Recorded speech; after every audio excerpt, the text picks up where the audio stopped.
All right. Question 3. Okay, so z1 is equal to a over 1 plus I, z2 is b over 1 plus 2i, where a and b are both real numbers and I squared is minus 1. Okay, given that z1 plus z2 is equal to 2, find the values of a and the value of b. Okay, so your first thing to do when you see something like this is just to say, okay, I have to add z1 and z2, and that's going to equate to 2. Okay, so start doing that to begin with, okay, and then work out where I can go from there to actually solve the values of a and b, okay. But first off, we have to add z1 and z2. They can't be added as they are, okay. Their denominators are not the same, and given the way they are written, the best thing for us to do is actually to get rid of the fractions in this case, and that of course is done by multiplying top and bottom by the complex conjugate, okay.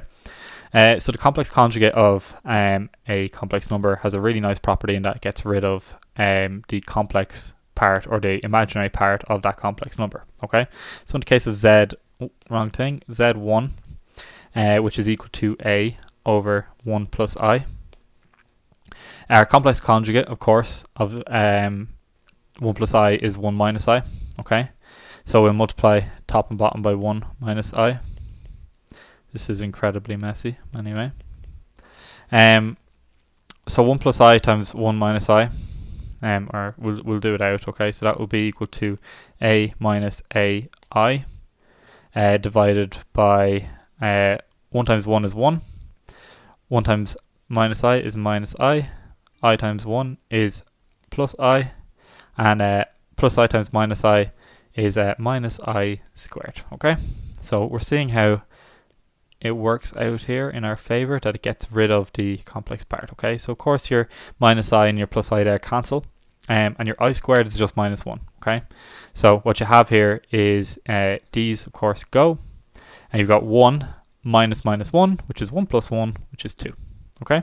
So what you're left with when we split it up, we have a over 2 minus ai over 2, okay. And that's your answer. Now I know they look like 9s or q's or whatever they might look like, they're supposed to be a's.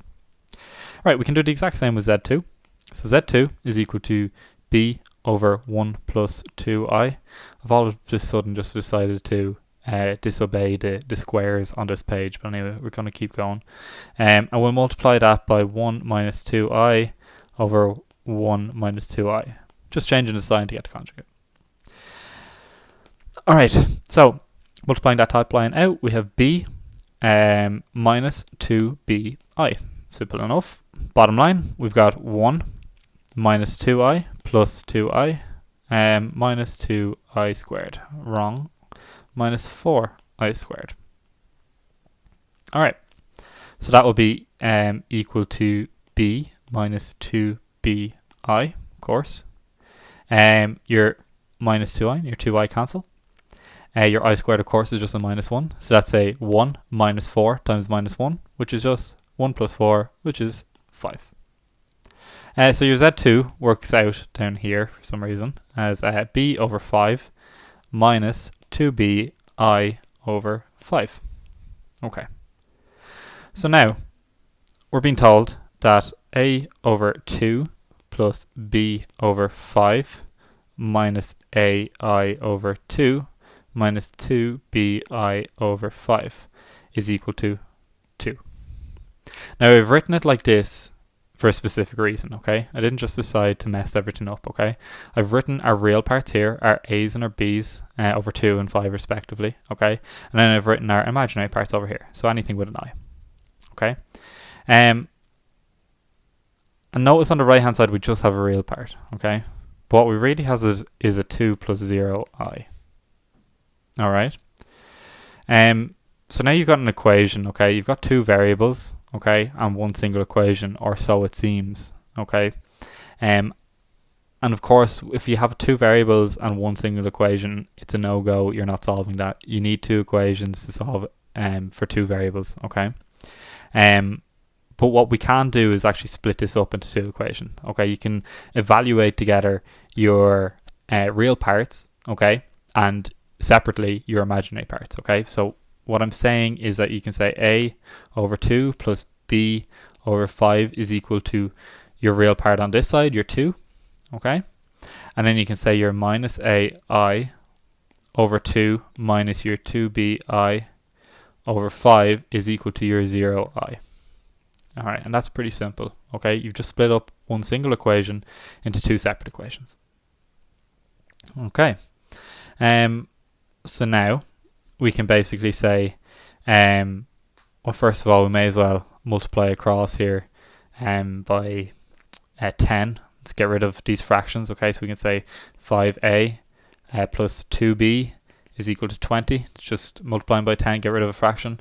And we can divide across by I here. Get rid of all these i's because they're just in our way at this point. And we can divide across by all of them, okay? And then again, we'll multiply across by 10. So we'll have a minus 5a minus a 4b is equal to 0. All right. So again, same exact thing. We just multiplied here by 10. So getting rid of your fractions. And we divided by I just to get rid of that pesky little imaginary number there. Okay. So now this is a little more familiar, a little more comfortable, perhaps. You've got two variables, two equations, two simple equations, in fact. We can solve them using simultaneous equations. So we'll write it in the way that you would normally see your simultaneous equations. Minus 4b is equal to 0. And kindly, our a's cancel out without any work. And we're left with minus 2b is equal to 20. So that means your b is equal to minus 10. Okay? And we can take that, pop it back in, and we'll pop it back into our first equation. So we'll say 5a plus 2 times your minus 10 is equal to 20. Getting ahead of myself.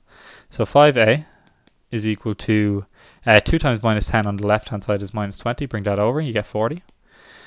So your a will be equal to 8. 40 divided by 5 is equal to 8. Yeah, just have to make sure. God, it's late. Okay, so there's your two solutions. Your b is equal to 10 there, or minus 10, and your a is equal to 8. Okay, so the key in this question is really just looking at what you're given. Okay, you're given two complex numbers. Okay, and just because they're given in an abstract form with an a and a b, we are still being told that the sum of the two complex numbers is equal to something. Okay, so start off by just adding them up. Okay, don't look into the future too much as to what exact way you're going to have to do it. Okay, if you add them up, get down to a point that looks something like this, work from there then. Okay, right, next part of this question. So use a complex number with modulus 8 and argument 2 pi over 3. And v is a complex number 2 root 3 over or minus 2i. Okay, and of course, as always, I squared is minus 1. So we want to write u and v in the form or times cosine theta plus I sine theta, where or is between 0 and 2 pi. Okay, so we want to put it into polar form, basically. So of course your modulus is or and your argument is theta. So the first one is more or less given to us. So we have u is equal to 8 times cosine of 2 pi over 3 plus I sine of 2 pi over 3. Okay, and that's it done. I usually put these into square brackets just to define the outside brackets. Excuse me. And now we'll do v. So 2 root 3 minus 2i. The best thing we can actually do is to sketch it. That's what I always like to do when we're turning something into a complex number. In fact, there is a way to do it on the calculator, and I'm just going to do that just for speed right now. There's no point in going through it. So 2 root 3 comma minus 2. So your v is going to be a argument of 4 times cosine, a modulus of 4, an argument of minus 30, okay. Minus 30 degrees is of course also equal to 330 if you were to look at it on a circle, so minus 30 would be like here. minus 30. But of course, we always measure angles positively, so you'd be going the whole way around. So it'd be 360 minus 30, which is 330. And then 330 in radians, you just divide by 180, and you'd get 11 pi over 6. Okay, because of course it does want it in radians. I sine 11 pi is kind of a weird looking number over 6. Alright, there are your two numbers. Okay, so that's part B done. And I just take these down to our next question down here. Pop them up there. Okay, so we want to use de Moivre's theorem to evaluate this u divided by 6 u divided by v to the power of 6. Okay, so really nice property of complex numbers in polar form is that of course we can use de Moivre's theorem, but we can also subtract or multiply and divide them relatively easily in comparison to trying to do it in rectangular or box form. So of course, when you try to divide numbers in box form, you need to multiply by the conjugate and work it down like that, which is a bit of a nightmare. Okay, so first of all, to use de Moivre's theorem, you have to have something of this form. So or times cosine of theta plus, Jesus, what am I writing? Or, yeah, no, this is all good. Or times cosine theta plus I sine of theta, and then all of that then to the power of some number n. Okay, and our n in this case, of course, is 6. All right. Now u over v is not exactly that. Okay, we need to turn this like polar form of u divided by the polar form of v into one single polar form, and that's done quite nicely.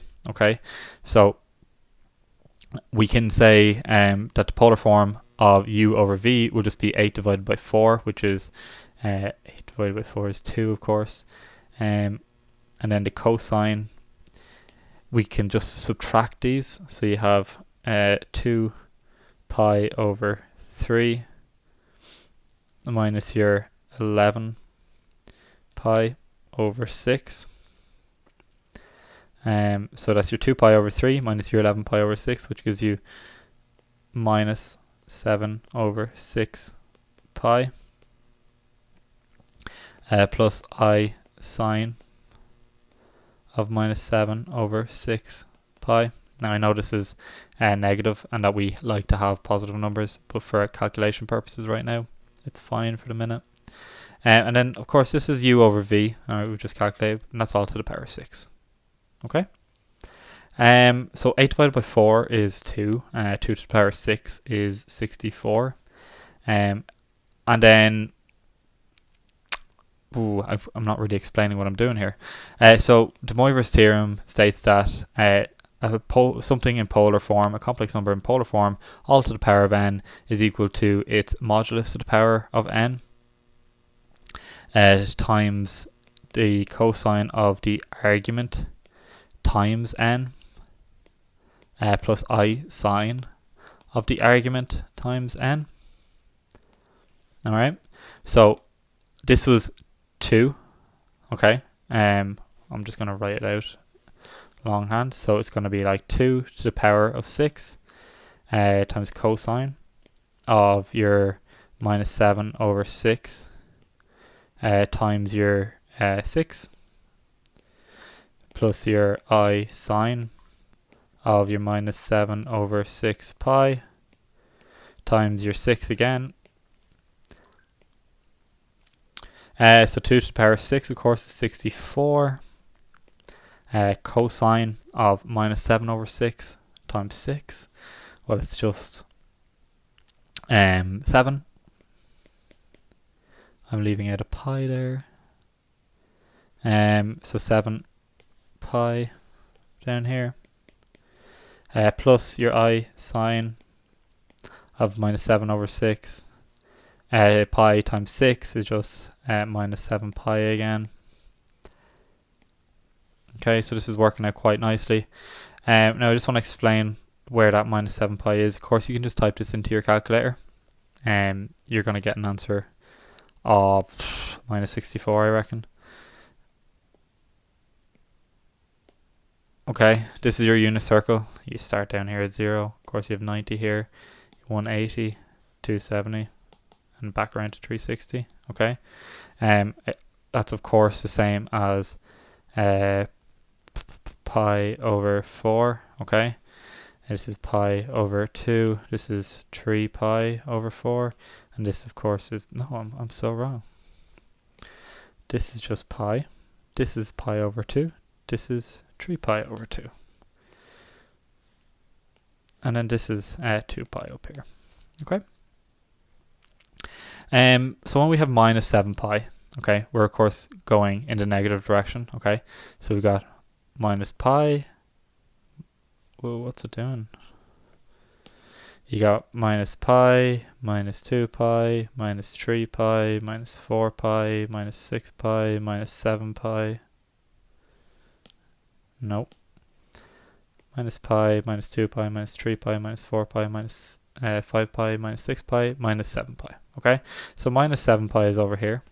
Alright, so when you're doing any sort of radians or degrees, you're in a sinusoidal function, in a cosine or a sine function, you're basically rotating around a unit circle.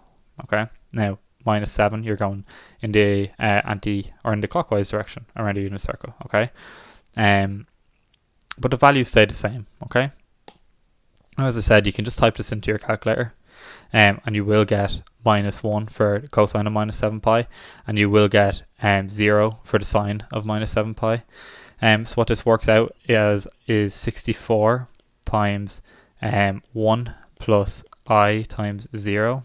Okay, so it very neatly works out as just 64. So a simple answer to a not so simple question. So the keys in this was really using the trick of division in polar form. So when you're doing division, you divide the modulus by each other and you subtract the arguments from one another. And then of course using your de Moivre's theorem as well. Knowing this part is really important in my opinion. Okay, it's very important to understand the unit circle and where things are coming from. But with that said, this whole thing here, once you're in radian form on your calculator, the whole thing can just be punched in and you will get 64 out. So that's it for this question. Thank you.